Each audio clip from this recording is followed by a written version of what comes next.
Assalamu alaikum wa rahmatullahi wa barakatuh, everyone. Jazakallah khairan for joining us for another amazing episode of Balance, where faith meets finance. We have an episode for you today, inshallah ta'ala. Cryptocurrencies, are they halal? Are they haram? And what a timing for it to have this conversation right now, given what's going on in the crypto world.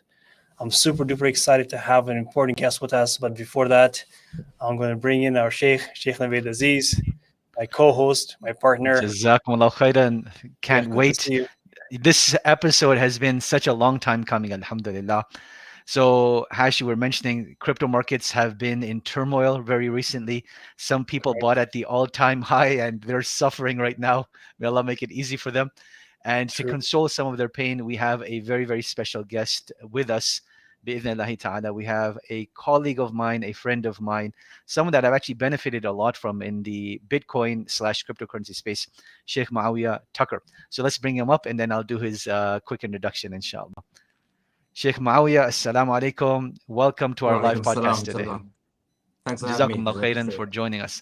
So, folks, Sheikh Maawiya Tucker is an educator in Islamic law and digital assets with a background from the Islamic University of Medina, where I graduated from as well. And he has a long experience teaching Arabic, Islamic studies, and computing. He entered the Bitcoin space in 2016, later creating content to help Muslims understand crypto through an Islamic lens. His work includes smart contract workshops, white papers on decentralized systems, and building businesses that accept Bitcoin. He is now developing a Bitcoin based marketplace and a peer to peer charitable donations project to help clarify crypto's value for the Muslim community. And as a special tidbit, what I will share is I have seen Sheikh Maawiya use a credit card or the equivalent of a credit card that uses crypto. I have never seen in my life anyone do that until I was with Sheikh Maawiya. Allahu Akbar. So, Sheikh Maawiya, it is a pleasure and honor to have you here today. Jazakumullah khairan for joining us. Let's start off right off the bat. Can you please tell us a little bit about how you ended up accepting Islam and how did you end up at the Islamic University of Medina? بسم الله الحمد لله والصلاة والسلام على رسوله الكريم وعلى آله وصحبه أجمعين. Thanks for having me today. It's a pleasure to be here. And like you said, it was a long time coming. MashaAllah, nicely arranged. Jazakallah khair for that.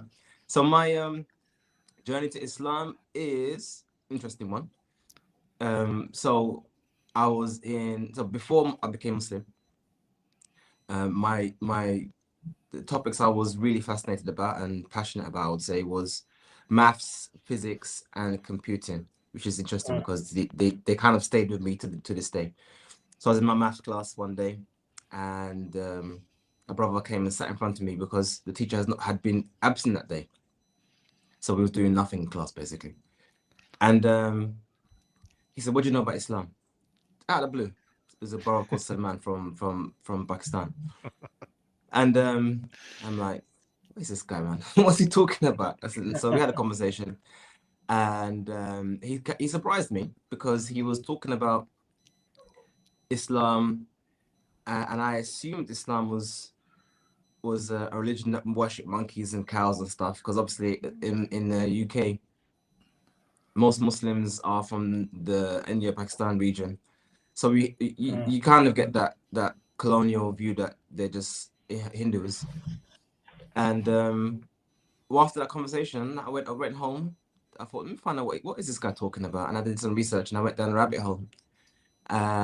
Pretty much similar to Bitcoin actually, going down the rabbit hole and never coming back out. Then about 2 years later, some teachers from the Islamic University of Medina traveled to the UK to do interviews or to accept. First, it was like do like a mini conference, and then to do like interviews, accepting applicants to university. I thought, why not apply? And I did. I'm not sure if I expected there to be a result, but it was, and that was it. So I landed in Medina University 2001 and graduated 2008.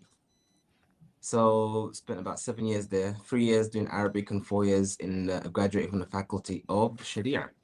Allahu Akbar. And that is where we met, alhamdulillah. So, Yes, Sheikh, directly tied to this, how did you end up getting into the Bitcoin space?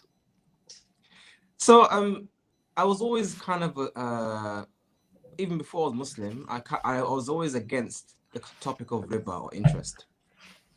I can't explain why, but it was always a concept that interest was an evil. But obviously, at the time before I was Muslim, it was the kind of thing that it was bad. Christians shouldn't do it, but yet they do it. So, but it was always something that was. I mean, even the issue of hijab. I remember growing up quite clearly believing, in my household at least, with my parents and whatnot, that hijab is something which was praiseworthy, and Maryam, and we have the vision of her wearing hijab and whatnot. So covering and being modest was always a thing. Obviously, as a Christian, we didn't adhere to that, but it was always known that that was the matlub, that was the requirement, or that was the thing to aspire towards, I guess you could say. And I respected Muslims for that. When I found out when I saw that that's how Muslims still did it, so it was like, mashallah, they're still doing that. But it wasn't anything beyond that. And then when I came to Islam, and I saw this is what Muslims still do to this day, I think that did have some part of my attraction towards Islam, that it still adheres to the rules of old. So I mean, just a probably relevant point, but the type of Christian I was what's called the Seventh-day Adventists. So they're Christians who believe that the laws of Moses weren't abrogated. So they used to have church on Saturday, like the Sabbath and the rest of it. So it was always kind of Mosaic Christians, you could say. So the idea of adhering to the laws was a thing.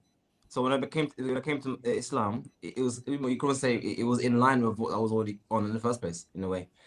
So when it came to Bitcoin, so before the Bitcoin, I was into the gold, because gold, in my view, was better than the current system of interest in banking, and I was always a gold bug.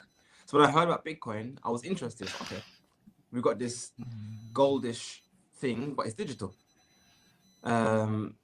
But I never really thought of it more than, it was a good thing, be nice to have, but I don't know how you get it, so move on midlife. Until one day, I think I was trying to update my website to accept payments via PayPal, and for some reason it was just so difficult. They weren't allowing me access. It wasn't working. So I thought, why is it so difficult to get paid online? There has to be a better way of doing things. And then I said to myself, why don't I see if I can accept Bitcoin? Because it doesn't exist. So I found a way to get it on my website. I went to Coinbase. I bought £50 worth of Bitcoin. I went back to my website. I tested it. Can I pay for my courses with Bitcoin? I paid for it. I checked to the back end. Yes, money's there. I was like, great. I can now accept Bitcoin payments on the website. I said, look how simple it was. I'm trying over a week to get payments via PayPal. It's not working. Within a couple of hours, I'm already live with Bitcoin. I was like so happy. And then I moved on in life, and I was like, But can I just interject over here? You started this on your website, but were your students savvy enough to know how to pay you in Bitcoin? Yeah, it wasn't. That time I did that was August 2017. So no, definitely not. But for me, it was having the option. Right. And as I said, I was being into computers, maths, and physics. That was my thing anyway, even before Islam. So I was always a tech person anyway. So I got that integrated. No one actually paid for Bitcoin for anything for years, but it was just still there. But that was my first entry into doing that. And then a month later, I went back to my website to see did anyone pay for anything in Bitcoin, just out of curiosity. And I noticed there was more money there than what I paid for things. I was like, but okay, did someone pay for something? And then I checked. I said, there's no payments. So I was like thinking, how did I get more money and then no one's paid for anything? And then the rabbit hole began. That was at the time when Bitcoin's in a bull run. So therefore, it was the money Sheikh, I had paid. What year is this? Sorry, approximately. 2017. Okay, so recent. Okay, gotcha. So recent. That's almost 9 years ago, man. 9 years ago, yeah. It wasn't 2010, Sheikh. I'm just trying to figure out numbers. Yeah, it was 2010. Are we buying Bitcoin at $3 or 36,000? I don't know. That's a big difference. That's a big difference. Well, at the time, it was about $2,000 to $3,000 per Bitcoin at the time, 2017, and then by the end of that year, it went up to 20. So as you can imagine, that was a bit of a shock for me. I'm like, okay, wait, how did I get from that to that? And then that led me to banking, how banking works, how fiat works, and that was a whole new rabbit hole, which we assume we know how bank works and how fiat knows, but most people don't know how it works. I think that's probably more the shocking thing to learn at the time. It wasn't actually Bitcoin; it was actually how fiat works. That's probably the more shocking thing. I think Sheikh Navaid has a follow-up question for you about fiat, right, Sheikh? Yeah, but we'll leave that for later on, inshallah. So Hash, you can take over. Bismillah. I want to go for the kill, Sheikh. Sheikh Maawiya. Is Bitcoin? I mean, people are here. They want to know: is Bitcoin halal? And then, more importantly, what framework do you recommend that you have used to determine Bitcoin is halal? And just a follow up to that, what framework do you use to determine if other cryptocurrencies are halal? So the first question is a funny one. It happens quite a lot, and it's a common question. Although it's as Sheikh Navaid would tell you, it's not actually an accurate question, because halal and haram are attached to actions. So it's not that Bitcoin itself is halal or haram, because it doesn't make sense. It's a nonsensical question. The question is, can I have it? Can I send it? Can I receive it? This is what you can do with the thing. So the question is, can you download the software and send me an address and allow me to send you Bitcoin? Is that permissible? Can you send that Bitcoin back to me? Is that permissible? Can I have the Bitcoin in a wallet and leave it there for 1, 2, 3 years, or use it to buy my groceries or pay my bills? These are the questions which make more legal sense. And if you frame it that way, it's kind of most obvious. I mean, of course, why would I not be allowed to receive a message or send a message? That's essentially what we're doing. If I built a wall for you, or I built some software for you, or did some work for you, and I said, in exchange for that, I want you to send me some of these tokens, why would I not be allowed? I mean, I'm happy to accept this in exchange for my time. There's nothing wrong in doing so. So therefore, we have the ultimate question: is, should we frame that as we do by saying, is it halal? Or should we frame it another way by saying, are there any reasons to make it haram? Because the default position is that it is halal anyway. It's just an action, and all actions by definition are halal as a default position.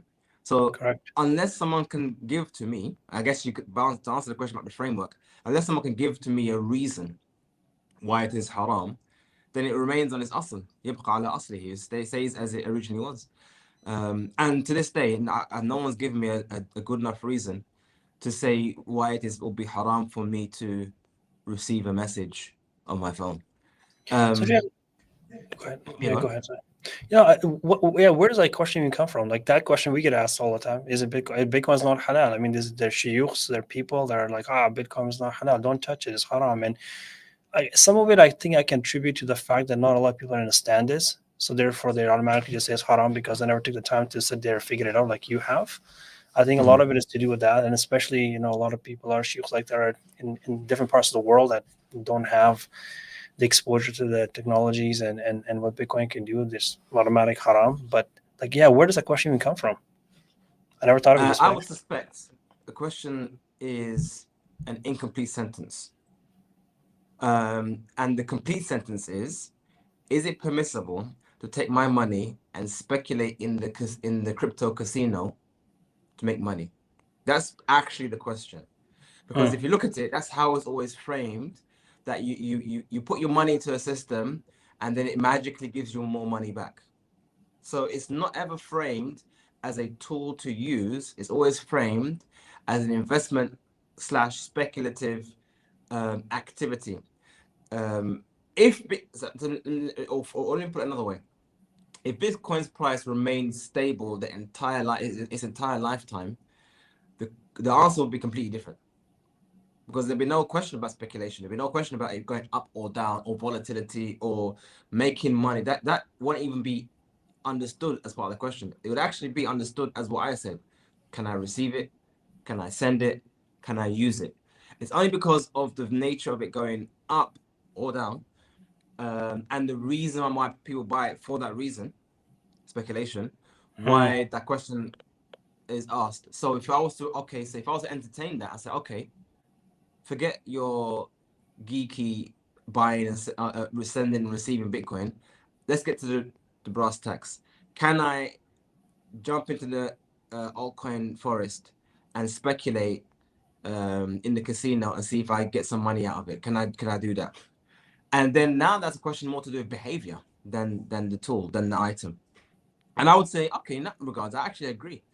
I don't really advise you to go and speculate on things you have no knowledge about, throw money at random coins, hoping that you would go up, because that is behaving as a gambler.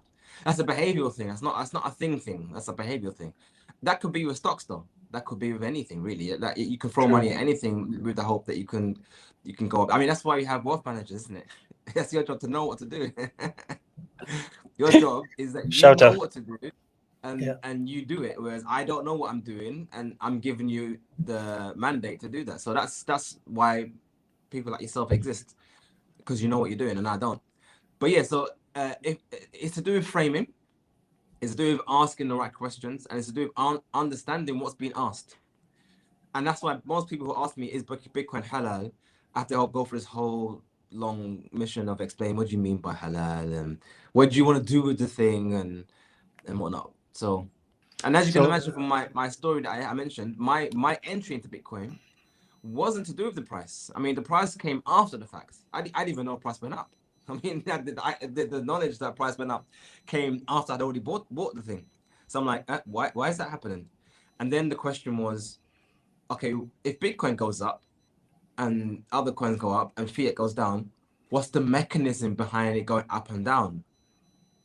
And then the rabbit hole began and whatnot. So I don't know if I answered your question, but in my position, the framework, I would say how I would decide whether a crypto is halal or haram is more to do with two things: how you intend to use the thing, but also I do factor in the intended use of the thing. So I'm not sure how old your audience are, but it was a coin back in, I don't know, probably still exists, but it was a coin back in 2017-18 called Spank coin. And the purpose of Spank coin was for what's the more nicer way of saying it? Where workers, female workers, what do you want? What's the word that they use? The term they use, where female workers would use that to exchange between her and them and their clients. You know what I'm saying? For their services that they render. But it was that. But if you think about it, technologically speaking, it wasn't much different than Bitcoin on the technical level. It was just an exchange of coins. But the intent, the marketing, the purpose of it existing was to service that industry. So I would say to someone, don't engage in that, because you're engaging in what is fundamentally haram, which is prostitution. So yeah, the technology is fine. If I send it to you between me and you, not for that purpose, it would technically be fine. But now you actually are buying into and adding value, you could say, by virtue of supply and demand, to a coin that is whole industry is about haram. So it's more of a case of abstaining from something, not helping the industry, rather than the actual technology being haram. Does that make sense? It does. What happened? I'm not sure. Is You everything got kicked okay? out, Sheikh? The Bitcoin people are after you, Sheikh. They're hacking us. So, Sheikh, I want to push back at you on a couple of things. Number one, this concept of any currency has to be government sanctioned. That in order for something to be halal in Islam as a currency, it has to be government sanctioned. I'd love your thoughts on that. Number two, yeah, that's a very good point. And again, in my journey, it's important to try and understand the nuances and the details and what's behind the question. So when people say to me, Bitcoin is not sanctioned by the government, which is true. For me, I don't say, oh, that's not a good factor, or that's something we should ignore, or who said that's even something we should consider. What I want to know is, why was that even mentioned as a factor? Why was it even mentioned as a purpose? And if you go back historically speaking, the reason was not because Islam mandates that, but there was a maslaha. Where's that word again, bro? There's that word again. There's a maslaha that existed with other things that may not necessarily exist with this thing. Okay, let's draw the scenario. We are in a world where we transact in gold.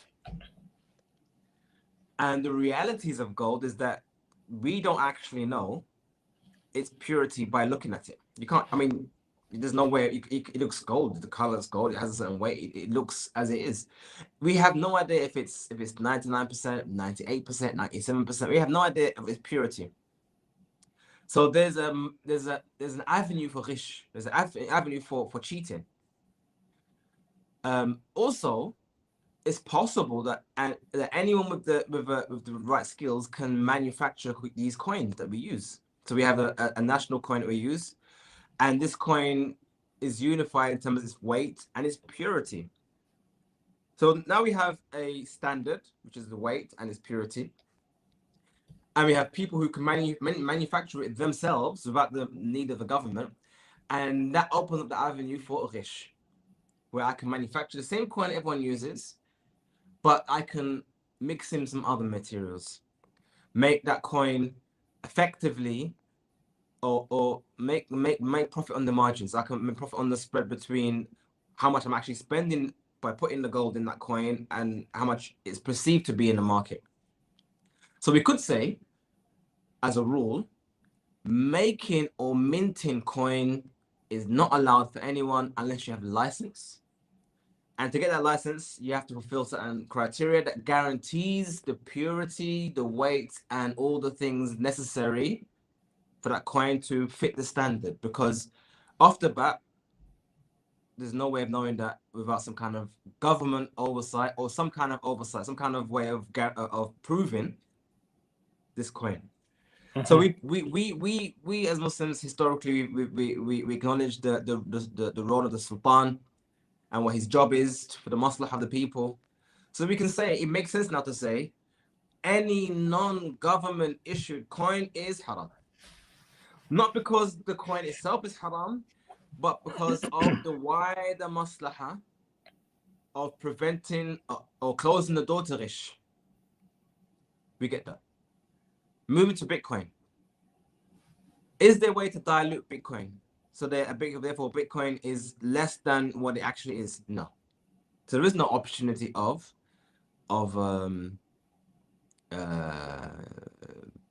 cheating in making something which is less than what it is, or not even what it is actually.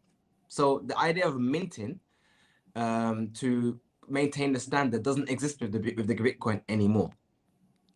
Therefore that question about the government being or a government mandating or thing doesn't apply to this digital asset. Does that make sense?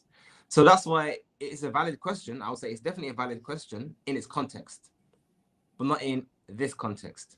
But let me steel man the argument though. Let me steel man the argument for a second. Okay, but what we do have to, okay, you can't dilute Bitcoin. I get that. But we can make any random coin, flood the market with these coins that I've pre-mined. So, Sheikh, we actually have a question for you on what is Bitcoin and cryptocurrency. Perhaps you can tie this into that, inshallah. Okay, we'll leave it at that then. Yeah. No, so you can continue, but just tie in what is Bitcoin and what is cryptocurrency. Yeah. Okay, so what is Bitcoin? So, there is no, I mean, there is, but there isn't really on a practical stage and on a tool based how I use it kind of thing. There isn't really a difference between Bitcoin and any other coin. I mean, I could show you right now how to mint your own Navaid coin or Asad Wealth coin. You can do it right now. I actually tried it. It was fun. Yes, it's not difficult. And this is why I try to highlight to people that Bitcoin isn't actually just code. All Bitcoin did, I mean, even in terms of the technology, it didn't actually invent anything new. It used existing off-the-shelf technologies, but pieced it together in a way that it produced a new function, a new operation, but didn't actually produce any new shard mechanism or cryptographic hash mechanism. They're all existing off-the-shelf mechanisms. But what Bitcoin became, what it is a combination of the code and the consensus behind that code. So it's actually not just code anymore. It's actually us. It's people. It's what we do, what we have done with it. So I can actually go to the Bitcoin GitHub. GitHub is where you host the code for any software. You can clone or copy that repository, change one or two parameters just to make it different network, and launch it again, and it'll be a different network. It will have exactly the same code and behavior as normal Bitcoin, but it won't be Bitcoin because it's different rules or different behavior. It's like a basketball, or you guys in Canada have like a hockey puck. Yeah, you have a hockey puck, you have a hockey stick, and you have rules that you go by, that governs your game that you play on the ice, that allows players to interact and engage in this game. If I joined your game with different rules, I won't really, it wouldn't work out. I'll be playing a different game. I mean, I might be on the ice, but you would say he's doing his own thing. He's not even involved in our game. That's effectively how crypto works. So when you have Ethereum, when you have Dogecoin and whatnot, all it is the code base, and then the people around the code base, the history around the code base, and those who control that code base. So part of the history, which is important, of Bitcoin, is that there was what's called a pre-mine. Pre-mine means, and this comes back to the issue of government issuance. So Bitcoin is a bit of an anomaly this way because it was one of the first ones, so it never had this nonsense. But a pre-mine basically means before the coin was available to the market for everyone else to buy, how many of the coin that exists was issued to the manufacturer or to the one who launched the system. So I made Maawiya coin. There's a million coins, but before it was launched, 1,000 of them was mine already, before it was even available for anyone to have. So therefore, I'm already now 1,000 up over everybody. That's called a pre-mine. Now, ethically, that's unfair. Why do you deserve those 1,000 coins? Did you earn the thing? Did you do anything? No, you didn't. I'm just issuing it on the hope that if you adopt it and therefore it adds value, I can now dump my coins and cash in on the value. So that's an example of a crypto version of watering down the mint. Yeah? Right. So that'll be the equivalent version, which is why I would say 99.9999% of all cryptos that exist are of that vein, and which is partly why I don't advise engaging in any of them, because effectively they are a money grab from the issuers. They saw what happened in Bitcoin, and they thought, if Bitcoin goes up, I can make money. But imagine I made my own coin, and I gave myself some of that coin for free, and then it went up. That's free money. So Right. it's the same thing as the gold watering down the gold. So that's why these coins, I always tell people, look, Bitcoin was a genuine attempt to make alternative currency, whereby even the issuer, even Satoshi Nakamoto, even himself, the only coin he ever got was a coin that he himself also mined.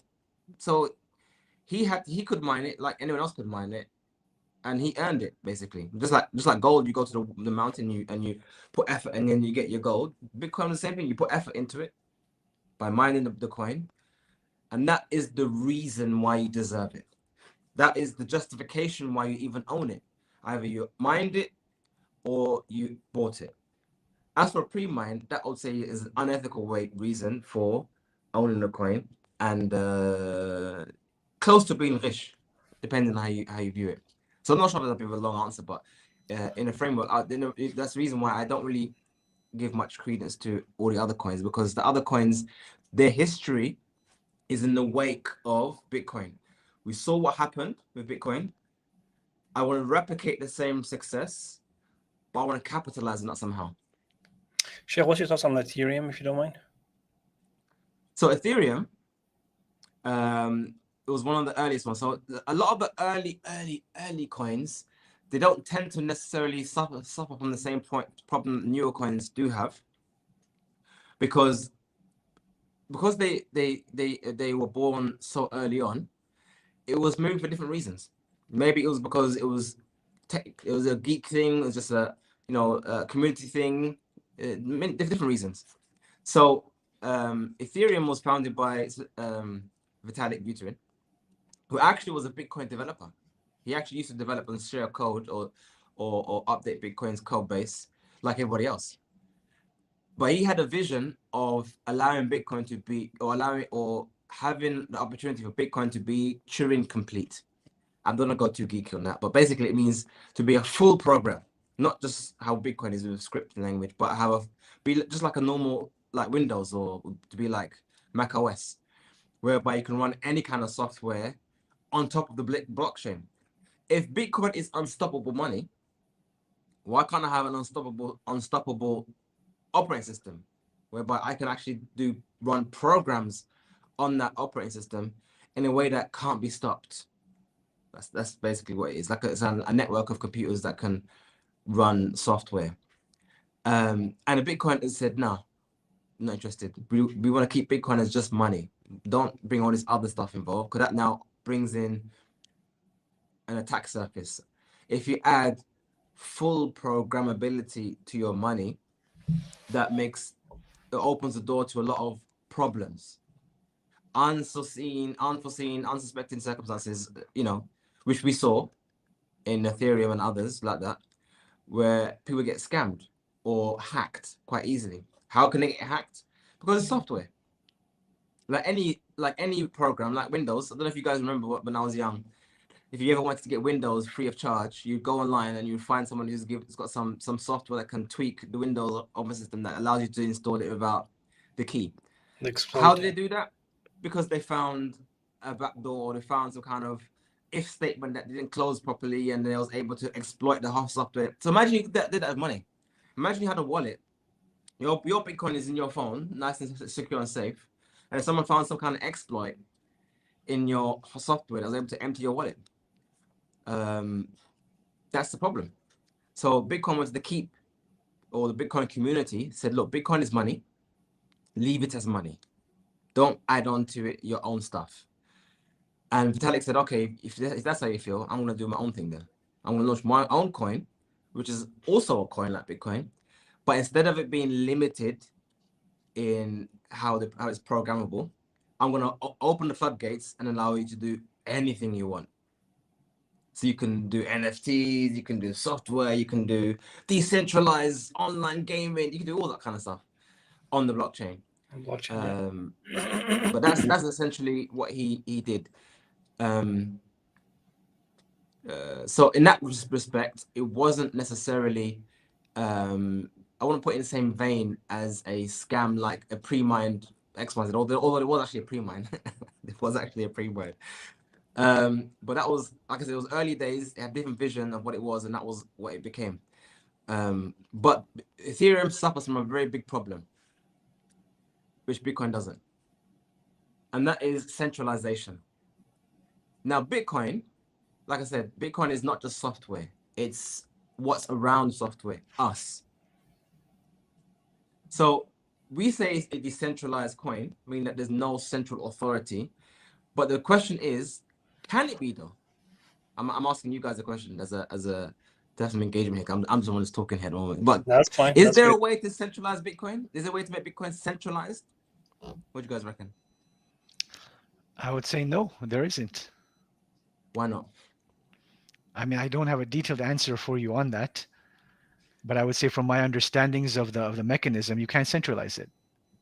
Okay, let me give you a scenario how you could centralize it, or better way of phrasing it.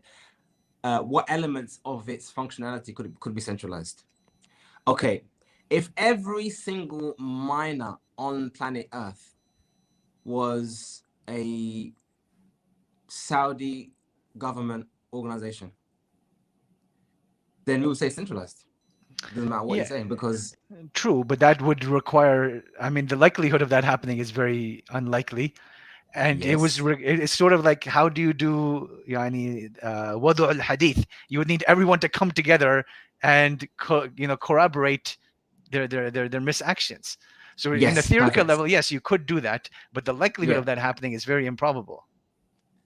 yes, but this likelihood of it being improbable is because of certain design choices about Bitcoin that made it that way. Hmm. Ethereum made some design choices that made it very probable. In Right. fact, it's happened. One of the design choices is that because it's a programmable network, and therefore every piece of software, if you made a game, if you made an NFT, if you made some kind of function, all that's on the blockchain, everything's on the blockchain. With Bitcoin, all the gaming stuff, all the logic you want to do in your thing, you do that on your own system. You just tie in the payment side with Bitcoin. So Bitcoin only deals with, I sent money from him to him. That's all it deals with. So the information density is quite low because it's only doing one question. He sent to him. That's it. With Ethereum, though, it's he sent to him, on him, fulfilling this condition, on this program, on this smart contract here. There's a whole, it's dense, which means that the information required to function is immense. Which means that if I wanted to join the network as a node, as one of those guys who shares in the network, I would need to spend a large amount of money to build an infrastructure, to have the computers, to have the data centers, to have just the amount of information coming in and out. I need to have a lot of money. So therefore, practically now, only those with the capital can actually do it, and that's a centralizing force. You've now made it so difficult that only now government bodies or large corporations can now get involved. And if you now reduce the scope, the amount of people can get involved, that's how you centralize it, by reducing the scope. And there've been many examples in Bitcoin's history where they've proposed upgrades to the system and it's been rejected because it's a centralizing force. So, for example, in 2017, they wanted to increase the block size. I'm being geeky here again, but basically every Bitcoin block, every 10 minutes is a new block, is 1 megabyte. One guy wants to make it 10 megabytes so you can get more transactions in. More transactions in, more people can use it, more business and more trade. It's great, sounds great, innit? But that means that every 10 minutes there's 10 megabytes rather than 1. That means that they have more bandwidth, larger hard drive, better computer to process all that information every 10 minutes, which means you need to have a larger computer, more expensive computer. That's centralizing. In fact, we want to make it so easy that a phone could run a node. We want to make it that anyone can join the network, not just a few. So basically, that's how. So that's one way you can centralize Bitcoin, is by adding features to Bitcoin that reduces the amount of people who engage in the actual network, and that's a centralizing force. So the only thing, and this is a very important part, by the way, the only thing that makes Bitcoin special is the fact that the people behind it that use it have adhered to things that make it the way it is. If we agree to change it, we could do that, and therefore it becomes something different. But because it's so now scattered, getting agreement is very difficult. As you mentioned earlier on about the whole idea of fabricating a hadith, to get enough people to agree to this fabrication is near impossible. It's not impossible in terms of the structuring. This is how you do it, but implementation wise, that's where it's impossible because people just can't agree upon that. I have my own thing and whatnot. So And this there's was different all stemming choices. from your critique of Ethereum. So this is the distinguishing characteristic between Ethereum and Bitcoin, is the No, I centralization mean, concept. yeah. So Ethereum is a culture. It's not, if you just ignore the programming part, because I could envisage a world where the programming part works. I could envisage that. Maybe we can do some choices differently that makes it less centralized.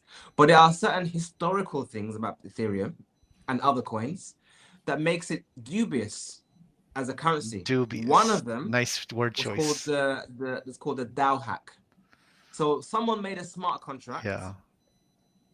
that was supposed to be some kind of charitable thing. I can't remember what it was, where a large amount of Ethereum was gathered together in this smart contract, and someone found a way to access the funds and siphon off the funds, as in hacked it, because it's fully Turing complete. It's a fully programmable contract, and a large amount of money was just taken. So therefore, they got together and thought, okay, look, this money was stolen. Effectively, it was stolen. So we need to address this. And then the community was split in two. Some said, no, code is law. You made a contract that way. They just exploited it in a way which was in line with the code. You didn't know that, but that's not their fault. That's your fault. So leave it as it is. And they said, no. We all know the intent behind the code, even though the implementation of the code was poor. We know what it was intended for. So what they did is that they rolled back the blockchain. They undid the transaction. They did the unthinkable. They made an immutable blockchain mutable. Basically, they undid or made it what it was supposed to be. The whole point of blockchain was that you make transactions that can't be undone. As in, you own the keys, it's your coin that can't be undone. But they came together and said, okay, no, we're going to undo it. So therefore, Ethereum community broke in two. We have Ethereum, which is the current day Ethereum that rolled back the chain. And you have what's called Ethereum Classic. I said, no, leave as it is. That's what broke the chain. So, but basically, the point now being is, you've done it once. You've proven that you've done it once. That means you could do it again. So now it's dubious. Now, every time you engage in your Ethereum network, you have no real knowledge that they might roll it back again. Because you've proven you can do it. You've proven that it's centralized enough. This is the key point. Remember, you can't roll it back. And this is the key point. You can't roll back the system unless it's centralized. Understood. Hash, I want to bring to your attention that we have a whole bunch of questions in the chat box. I know. So pick and choose which questions you want to take, because I think they're great questions. Yeah, no. Yeah. So hey, I'll leave my little rant on. We can talk about another time. But yeah, we'll go to other questions. Sheikh, we might have to do like a fire round, okay, Sheikh? Yeah. Let's do that. I want to actually. I had this question for you. This question comes up all the time, which is basically has to do with staking. Is staking halal, right? And then tied into that is the leverage and the deleveraging that's going on right now with Bitcoin. 127 to 82. If you want to address those two kind of together. I'll do the easiest one. The money going, the price of Bitcoin going down. Yeah, that's just normal, man. I mean, for those who are new, it might be new to you, but a 30% drop is minor. I mean, we've seen higher than that in that's a crypto bro normal conversation. That I know 30% is no problem for me and you, but a lot of people can't handle that. So what do you say to them who are new into crypto? I guess they can't handle it because I'll tell you why. It's not to do with Bitcoin. Yeah, it's not to do with the price of Bitcoin at all. Yeah, it's to do with the individual. Right. As in, they got into Bitcoin on a premise, and it's not lived up to that premise in the short term, because they haven't really understood what it. As in, maybe their reasons for getting it was different or wrong or not, and that'll be I would say the main problem. Whereas, if you've had Bitcoin for 4, 5, 6, 7 years, then it doesn't matter if it's gone down 30%. It's still higher than when you got it. Does that make sense? True. Yeah. So that's why, again, the reason why you said that's a good phrase, the crypto bros. The reason why we have this crypto bros mentality is because we've been in it for so long. I mean, 2017 to this day, even if it's gone down by X amount, it's still above where I was when I first got it.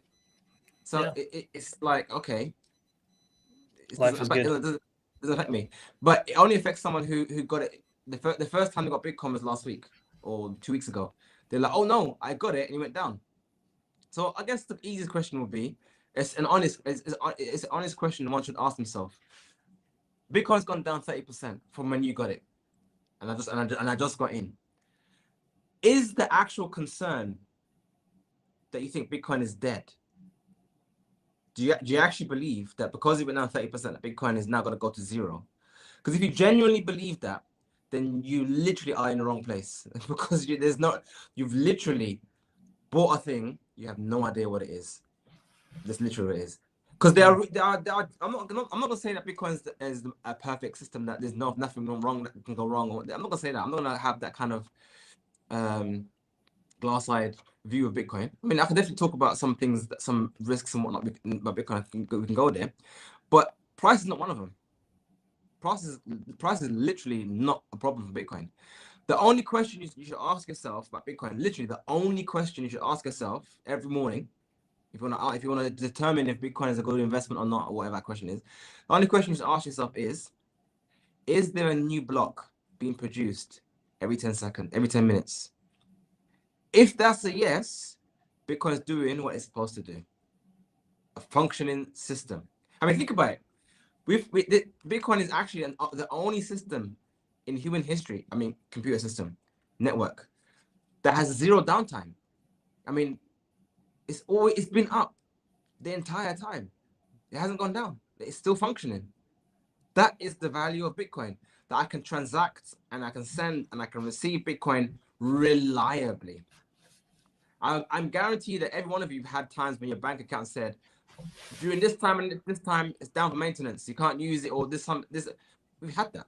We've had times when your wallet is not even, your bank app is not even available anymore, or you're worried if I mean, we've had that.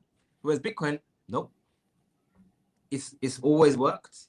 You've always had access to it, and it's always been reliable. That's the only question you need to ask yourself. That's it. After the price, that's secondary. That's something else. The only question is, does it still do what it's supposed to do? Does a car still drive? Yes, it does. It works. Staking is it halal? The staking. Yeah, staking is an interesting Actually, one. do you want to explain what staking is and then tell us if it's halal or not? Yes. So,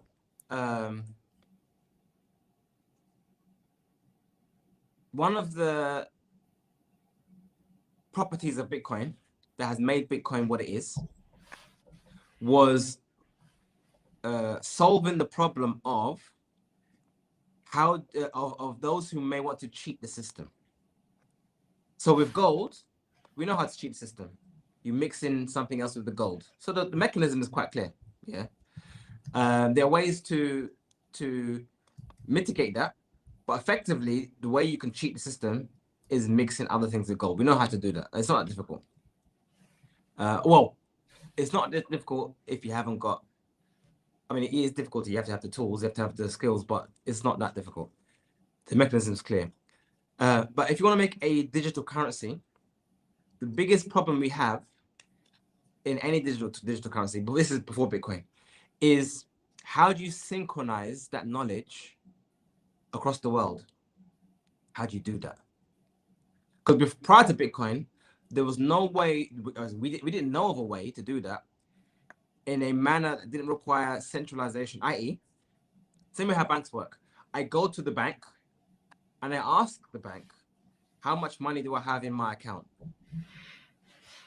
Or if someone sends me money from one account to another account, who settles that knowledge that you left one account and went to another account?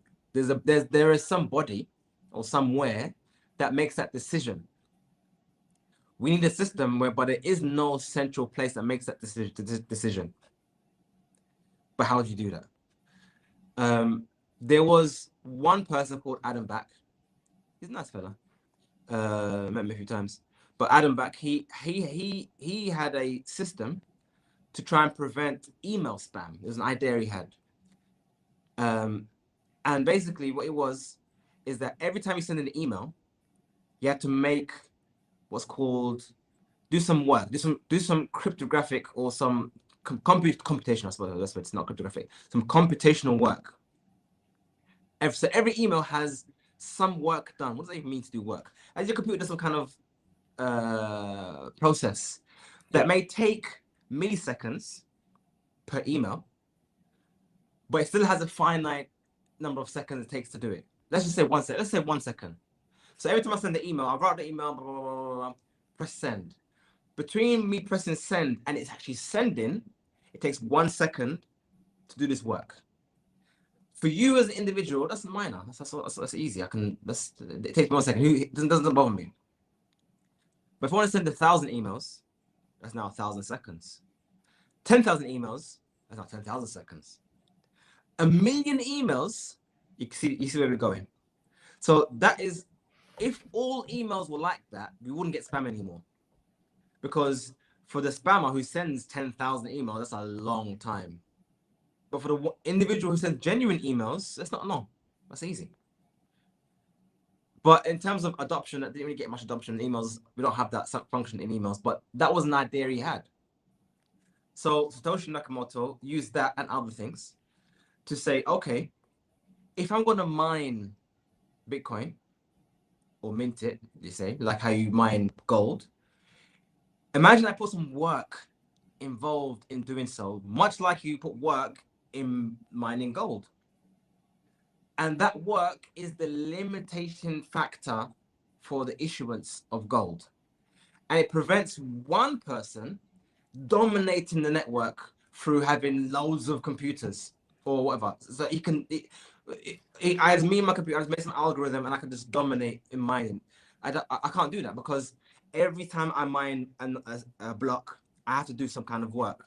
So the physical act of doing work, when I say physical, I know it's a computer, I know we say digital, but the time it takes is due to the energy, the actual physical energy of moving electrons on my computer chip. That takes time, energy, heat. So essentially, although we're in a digital world, which is the email digital world, with just information, by doing work, we've tied the digital into the real. That was the aha moment that Satoshi had. The real aha moment that Satoshi had was to tie the digital into the real. Staking, which is the original question. Staking attempts to remove that tie and replace it with money. So therefore now, rather than the requirement of actual physical work to do the thing, all you need is money to do the thing. And money is just information as well. So it's almost like you're tying down the realm of the network, which is information, with another thing, which is also information. So it's almost like have you seen that image of a snake eating his own tail? Mm-hmm. So essentially you're trying to secure a network, which is digital, with something else, which is also digital. Using the risk that you might lose your value, your money, as the threat, you could say, of punishment. So the threat of punishment with Bitcoin is that you do all this work and you get no reward. That's the punishment indirectly in Bitcoin. They do all this work. If you misbehave, if I also mine Bitcoin and misbehave, trying to do something bad to the network, what do I Sheikh do? Maawiya, we're getting two comments from our audience. You're making the conversation too complicated and geeky. Simple it down for the people. Okay. Very simple. So proof of stake basically means. The thing is, it's important it's an important nuance because Bitcoin works on the work part. What makes Bitcoin unique is that although it is digital, and as ulama say, some ulama say, oh, it's nothing, we can't see it, we can't touch it, it's not real. But that's not actually true, because to get the Bitcoin, I have to do a real thing. So it's a real effort being done to make the thing. Staking, on the other hand, there is no real thing here. It's just money. And you've changed now the dynamic from those who actually do physical work to maintain the network, actually real people doing real things, to now those who have money. So if I said to you, I'm going to make a system whereby those who have money get more money because they have more money, what does that sound like to you? Riba, straight up. So that's why in my assessment, staking is the closest thing we have to replicating riba on the block in the digital realm as we can get, because essentially you have your capital, you're a rich man, you stake it, you lend it to the network, and by virtue of the stake, I get money back. But isn't the argument made that you staking stabilizes the network and that's why it's actually needed? I've heard that many times, and I challenge someone to actually explain to me how that stabilization isn't an artificial artifact. Meaning, I can say the thing, but is it really the thing? Meaning that I've made a system that does this as in the staking, and then you produce the blocks, blah blah. But it's not required to produce a block. As in, I could also make the system that I produce a block without the stake. Got you. Hash, we need to So bring Sheikh Maawiya added back, in and we're that going to play piece. devil's advocate with him, where I'm going to put all these counterpoints, and then we're going to put 60-second time limits. We have to respond to each other in 60 That's seconds. cool. We're gonna run a Sheikh, timer. Sheikh Maawiya, we're basically up on our time almost. I want to leave it up to Hash to decide on 2 more questions, but we got to keep these at like 2.5 minutes at the answers, Okay, inshallah. cool. Jazakumullah khairan. All Hash, right, Sheikh. So bismillah. we talked about lending, sorry, staking as being not halal. There's a question about at what point does investing become speculation? In your view, day trading, meme coins, high frequency flipping. Day trades, high frequency flipping, all that kind of stuff. Remove the Bitcoin from the question and apply it to anything. It's the same answer. Which I is don't see it being Bitcoin doesn't mean anything. It's the same thing. So if I was to trade, buy something, sell something, buy something, sell something, it's perfectly fine. But I would tell you from experience in this market for many, many years, you're wasting your time. Because when you're day trading actual stocks, its movement has some tie to what is real. Not necessarily, but it's some tie. With these meme coins, you're essentially trading. It's already a scam on its issuance. It's already a scam in terms of its functionality, and then you're gonna add to it day trading it. I mean, you're wasting your time, man. You're not gonna make money. I don't know. I always say to people, if you actually bought an altcoin, what they call an altcoin, and you made money on that altcoin, guaranteed it was a mistake. It was an accident. It happened to make money. It's not something you can replicate easily. It's not.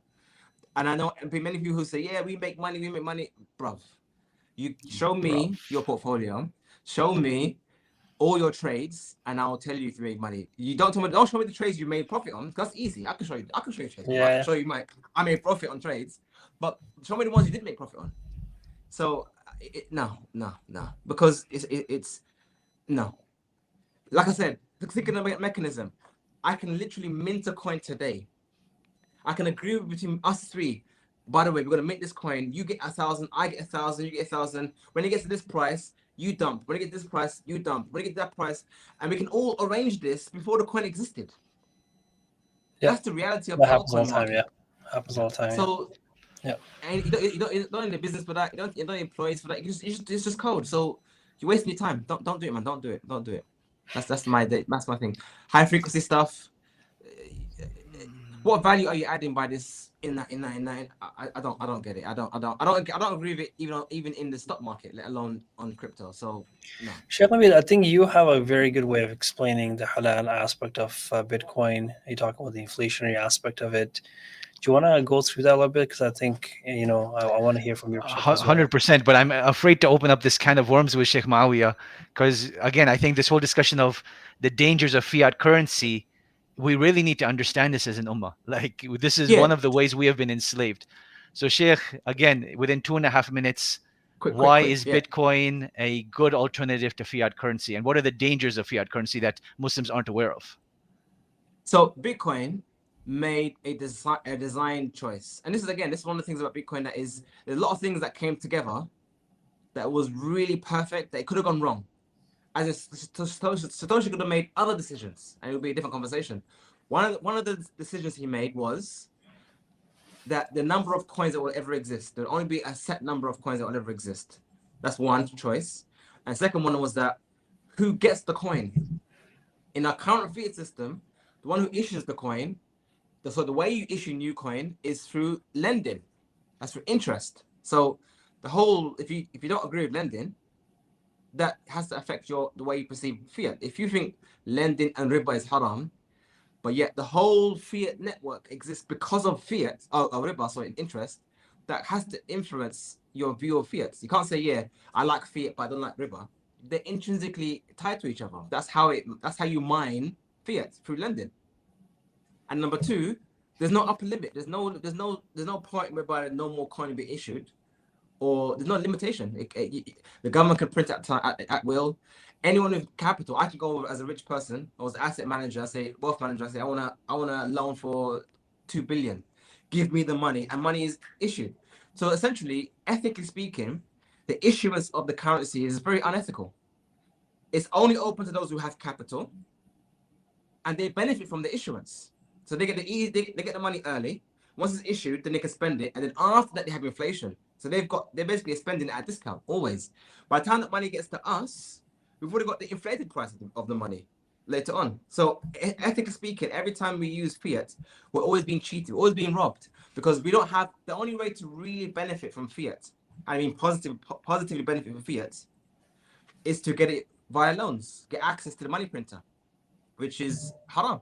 So we can see that the whole system of fiat is riba based, whereas the whole system of Bitcoin is based on work and actually earning it. So if you compare the two systems, there is no comparison. Is that a minute? That was sick. Killed it, That was bruv. perfect. Killed it. طيب, another 1 minute answer.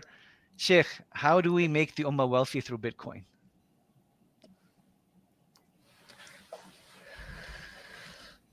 By the dip.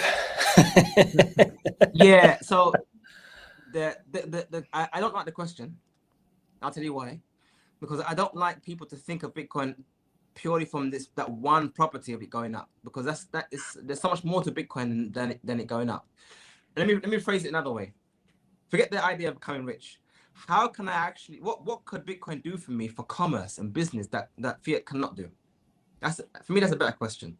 Whether you make money or not from that activity, which is a real activity business, that's up to you. It's up to the qadr of Allah and your business model. But as for Bitcoin itself, number one, it's immutable, decentralized, meaning I can send and receive as I want, when I want. No one can stop me. I can have a website right now. I can offer a service right now, and I can get paid internationally without no one stopping me or anyone preventing me from getting paid at all. That's the benefit. When I get that money, I can spend it wherever I want. There's so many avenues to spend that money wherever you want, across the globe, wherever you want. You can live on it, pay your bills, pay your rent, whatnot. If you don't know how you do that, I have my whole website channel, YouTube channel on that. You can look at that, but you can exist. So, and most importantly, I can use a currency to do trade online, wherever I am, without needing to use the banks. I mean, I might need to for other reasons because the other person wants fiat, but I don't need to use the banks. So we've always complained for years, we need a system that doesn't use banks. Okay, we have one now. So then use it. That's always been the biggest issue.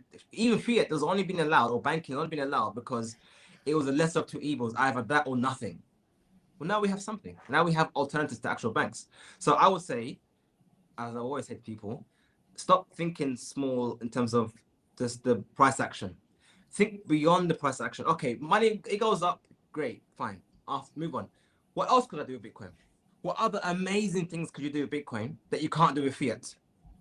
And one of them is to actually have business, commerce functioning on a system that never goes down. That's my answer. Sheikh, question for you. You say you went down the rabbit hole and figured this out yourself. I don't think we're going to do justice to Bitcoin in 1 hour and 4 minutes. But can you give us some resources, some books, some podcasts, some places that people can go to and learn a bit Depending more? on how deep you want to go, there is this book here. Okay, perfect. Okay, Programming Bitcoin. No, thumbs down, bro. That's like level 5. You've gone from level 0 to level 5. No. So this one, it actually shows Can you. Can you tell us a bit more about the book? Python. You actually you have to use Python to actually program Bitcoin yourself via the code. So if you want to know actually how it works, down to the actual code level, where you're actually making that yourself, you can use this book here. There's many resources. That book has been used. That book has been used. I can tell. Give us something different. Give us something a little bit easier to digest. Other book. Hold on 1 second. Okay, perfect. Is it the Bitcoin Standard by Saifuddin? Is that what we're about to look at? No. Oh, no, something simple. Bitcoin's halal. Yes, there we go. Shout out to our peeps. I transitioned into Arabic recently, so this is available now in Arabic as well. But this is my friend, this brother, I met him at the same time. Yeah, I met him 2017 as well. So he's been into Bitcoin from 2013, 14. So he's more OG than me. So yeah, we made this little book here. which talks about Bitcoin, and the way it's framed is a conversation between Adam and Alia, and their parents teaching them about Bitcoin. So they ask questions. Yeah, Abby, what's this? And then they all answer questions. It's a dialogue between the parents and the kids about Bitcoin. So I guess this is the simplest way of getting it in. Can you hold the book? It's called Bitcoin is Halal. It's Adam and Layla discover digital gold. Digital gold, yeah. And it's by Ashik. What was the last name? Sorry, Osman. Yeah, Layla. Is there like a website thing? That's probably right in front of it. We'll post it in the chat afterwards, inshallah. Yeah. That's that. Perfect. So yeah, that's like I said, I like this book. I've recently translated into Arabic. So if you know Arabic, there you go. But yeah, this is the easiest one to get it in because number one, it's written by a Muslim. So it covers how we see things, which is very important, by the way, because that's very different from how non-Muslims see it. And it doesn't have the baggage of liberalism, liberal ideas and Western ideas, which exist, by the way. We have to be open here that Bitcoin, the development of Bitcoin is sourced primarily by non-Muslims, so they have some ideas in their heads that we don't necessarily share. So any podcast, YouTube channels? Yeah, any Muslims in the space that you think we should listen to? Like 200 odd videos, which goes through everything about Bitcoin from the beginning, the workings, the halal, the haram.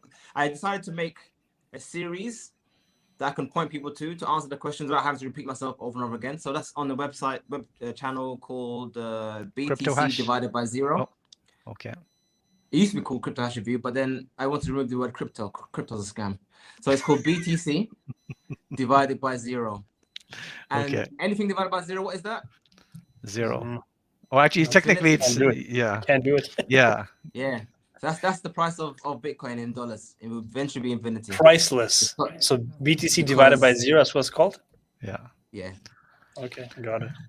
Okay, alhamdulillah. Sheikh, I appreciate you. I know it's a bit time that you took away from your busy day to be with us. I think we need to have part 2.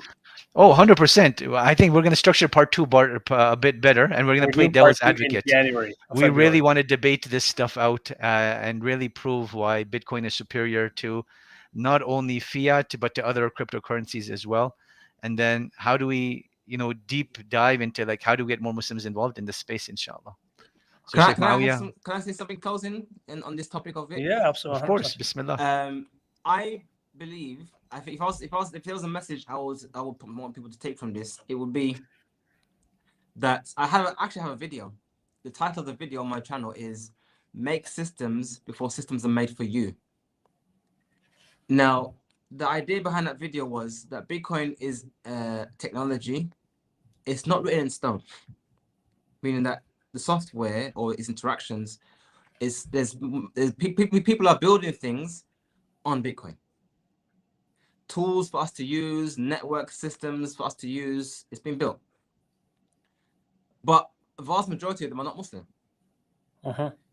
So what we don't want is a repeat of the banking system, whereby because the system was already built and flushed out without us, we became irrelevant in that system.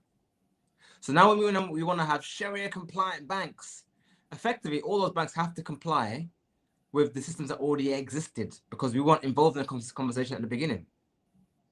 So likewise with Bitcoin, you need to think about it this way.